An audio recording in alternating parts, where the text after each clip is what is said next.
네, 오늘 일발장전 뭐 별 내용은 없습니다. 사실 뭐 시장 얘기인데 이제 뒤집어라 엎어라. 그러니까 어렸을 때 이제 놀이할 때 이거 많이 하잖아요. 네. 뒤집으란 얘기죠. 네. 인버스 ETF를 별로 강권하고 싶지는 않지만 시장을 좀 피해갈 수 있는 방법은 개인 투자자들한테는 현실적으로는 주식을 다 내다 팔든지 그럼 현금만 가지고 있어야 되는데 보통은 대부분 못 그러시니까 그래서 이제 그 대응책으로 뭐 파생 상품을 그렇다고 얘기하기도 어렵고 현실적으로는 인버스 ETF들이 좀 상장되어 있는 것들이 있으니까 이제 약간 좀 피해가는 경우로 얘기해야 될 것 같습니다. 뭐 지금 내용들은 뭐 뻔한 겁니다. 뭐 미국의 경기 침체 여부에 대해서 글로벌 IB들도 의견이 분분하다. 그러니까 뱅크 오브 아메리칸 메릴 린치하고 도이치방크는 미국 경기 침체가 확실하다 이렇게 얘기를 했어요. 반면에 이제 JP모건이라든지 UBS 같은 데는 무슨 소리냐. 미국은 거대한 소비국이고 지금 고용 지표도 좋고 소비도 살아있기 때문에 기초 체력이 튼튼해서 그럴 일이 없다. 이렇게 강변했는데 지금은 뱅크 오브 아메리카 메릴 린치 얘기 쪽으로 흘러가고 있어요. 이상하게 숫자들은 다 이렇게 나오고 있죠. 그래서 팩트는 인플레이션은 현실 진행형이고 물론 이제 내일 CPI 나오면은 뭐 정점 도달 뭐 이렇게도 나올 수는 있습니다만 그것이 꼭 좋은 걸까? 이런 생각도 좀 합니다. 그리고 전쟁도 아직 진행형이고 전쟁발 공급 교란 거기에 이제 중국의 코로나발 공급 교란 이건 진행형입니다. 이게 이제 뒤집어지면은 또 시장이 바뀔 수도 있겠습니다만 현재는 그냥 그렇다는 거. 자, 우리나라 같은 경우는 잘 아시겠지만 물가도 높고 금리도 높고 환율도 지금 오르고 있고 그래서 삼고 얘기들 많이 하죠. 거기다가 이제 무역 수지 적자 나오고 있죠. 안 좋은 건 사실입니다. 제일 취약한 거는 사실 부동산입니다. 부동산. 뭐 얘기들은 많이 안 꺼내지만 중국의 상황들을 봐요. 중국이 지금 코로나 때문에 많은 걸 덮어놓잖아요. 네. 근데 제가 한 줄 기사에서 이게 좀 찜찜한 부분이 있어요. 시진핑 주석의 규제 완화 발표에도 중국 부동산 시장이 침체되고 있다. 새 집에 대한 판매량이 33%가 급감하고 있다 그래요. 네. 그러니까 중국도 그렇고 우리나라도 그렇고 한때는 물론 우리나라 아직 진행형입니다만 부동산 막 이게 있었잖아요. 네. 우리는 이제 부동산 주택담보대출과 가계부채 이게 금리에 지금 노출되어 있단 말이죠. 그래서 저 부분이 어떻게 건드려지느냐. 저게 건드려지면은 제일 상상하기 싫은 사실 핵보다는 난 저게 더 싫어요. 그래서 하여튼 현실적으로는 내일 당장 무슨 뭐 뒤집어져서 물론 반등은 좀 할 수 있겠지만 어떤 일이 벌어질지 모르겠고 일단은 조금 무거워지는 것을 받아들여서 리스크 관리 좀 해둘 필요가 있다. 이게 포인트입니다. 자, 두 분의 의견 조금씩 붙여주시고 네. 가죠. 일단 저부터 좀 말씀을 네. 드리면 저는 이렇게 말씀드리고 싶어요. 차라리 그냥 현금을 가지고 있거나 아니면 레버리지 ETF를 그냥 사는 게 좋지 않을까 저는 그렇게 레버리지를 네. 오히려 역공으로 네네. 이 시점에 네. 오. 그동안 꾸준히 계속 그 레버리지 ETF가 차라리 낫다. 그러니까 그 하락의 출발점을 제가 항상 3,300포인트 부근을 말씀드리면서 이미 많이 진행이 돼 왔다라고 좀 말씀드렸었거든요. 작년 6월 달. 3,300? 네, 작년 6월 달이요. 네. 작년 6월 25일이 3,316포인트인데 여기가 최고점이거든요. 코스피. 네, 코스피. 그래서 거기서부터 보게 되면 지금도 한 25%가량 하락을 한 상황이기 때문에 저 개인적으로 많이 하락을 했다라고 생각을 하고 있고요. 그래서 여기서 조금 더 빠지더라도 이게 하락으로 베팅하는 것들이 과연 맞나라는 생각이 좀 들고요.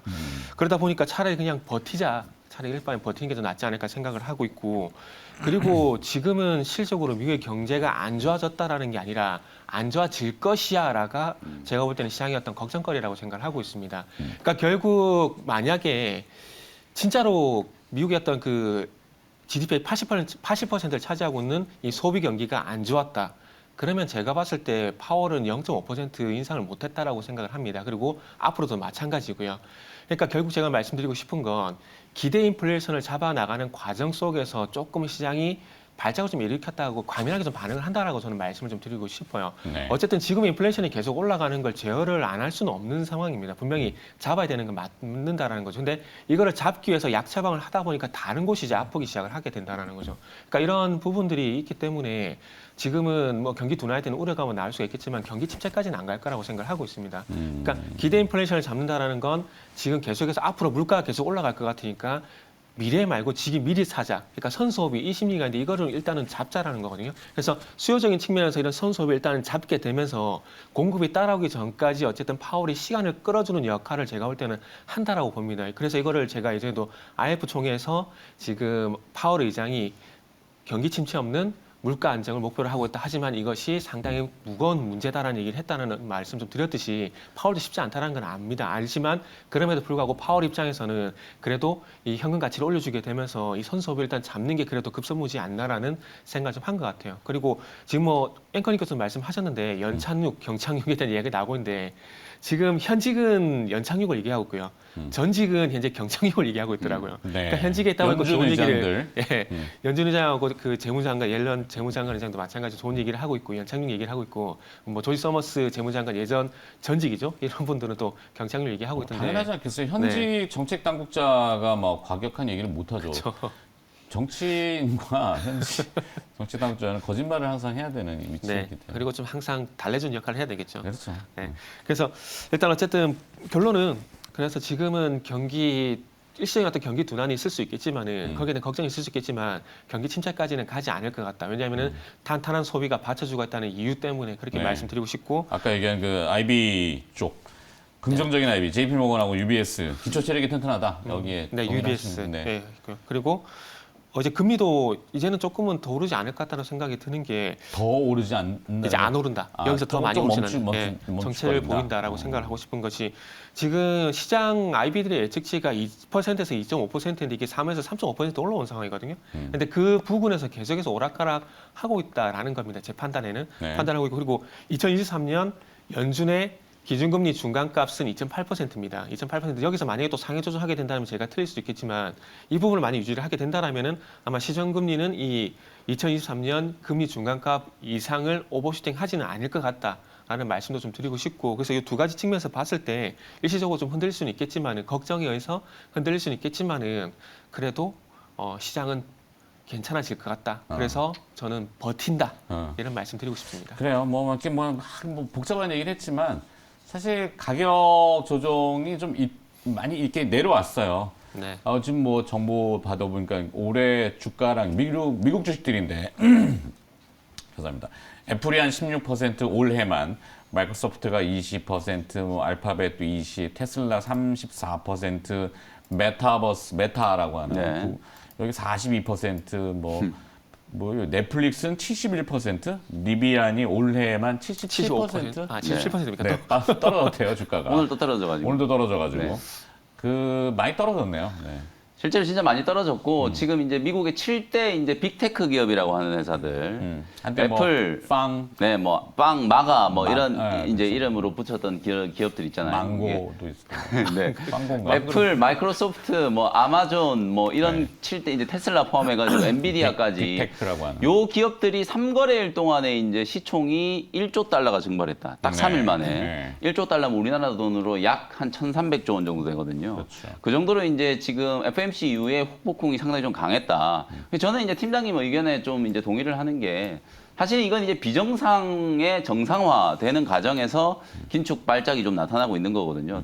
특히나 이제 지금 조정이 조금 저는 대단히 좀 이례적이다라고 생각을 하는 게 시장이 이미 다 알고 있었던 악재 그리고 이제 시장이 다 알고 있던 악재를 심지어 이제 연준 의장이 시장 달래기를 위해서 정말 의도적으로 되게 이제 미국 경제 펀더멘털에 대한 긍정적인 발언을 했는데 그게 오히려 지금 부작용인 거예요. 작년처럼 연준이 판단 미스하고 있다 지금. 작년에 물가 상승이 일시적이다 그랬다가 판단 미스를 뒤늦게 인정하는 바람에 지금 물가가 폭등하고 있다. 다들 지금 이렇게 얘기를 하고 있거든요. 그런 것처럼 경제에 대한 인식도 지금 미국이 이제 판단 미스를 하고 있다. 연준이 이런 이제 얘기들을 좀 하다 보니까 사실상 이제 그 부분이 사실 소위 말해서 이제 S의 공포, 스태그플레이션에 대한 공포를 더 좀 자극한 게 아닌가 저는 그렇게 생각하거든요. 다만 이제 이거는 주식 투자라는 건 항상 오버슈팅도 있지만 이제 언더슈팅도 있는 거예요. 네. 지금 이제 하락 쪽으로 워낙 이제 급격하게 가격이 좀 쏠리고 있는 상황이기 때문에 오히려 조금 냉정을 찾고 이제 바닥을 좀 찾아가는 과정을 좀 기다리는 전략, 혹은 이제 레버리지도 뭐 한 번에 사기는 좀 두려우시면 네. 분할 매수 관점으로 좀 접근하는 전략, 뭐 저는 그런 게 조금 유효하다라고 지금은 보여지고요. 과매도 구간.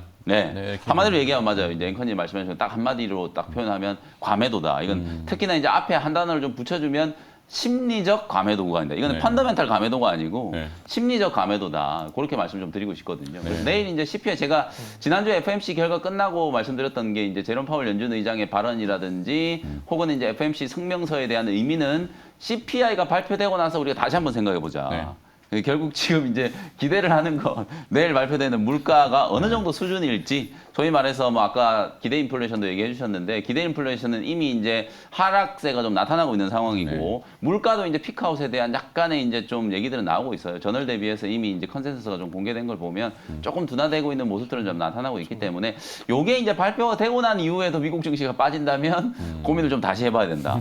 다만 이제 저점 시도가 좀 들어온다면 가격 매력이 좀 부각될 수 있다. 요렇게 일단은 좀 오늘은 좀 요런 좀 유보적인 네. 말씀을 좀 드리도록 하겠습니다. 알겠습니다. 그리고 우리나라는 이번 주 옵션 만기이잖아요. 네네. 내일 모레. 내일 그거는 모레. 그때 가서 얘기하면 안 될까? 네. 자, 김혜 매니저 오늘 또 시간이 좀 촉박하기 때문에. 네. 하여튼 뭐 일반장들은 별 내용은 아니고 이제 한 번 더 되짚어보는 정도였고.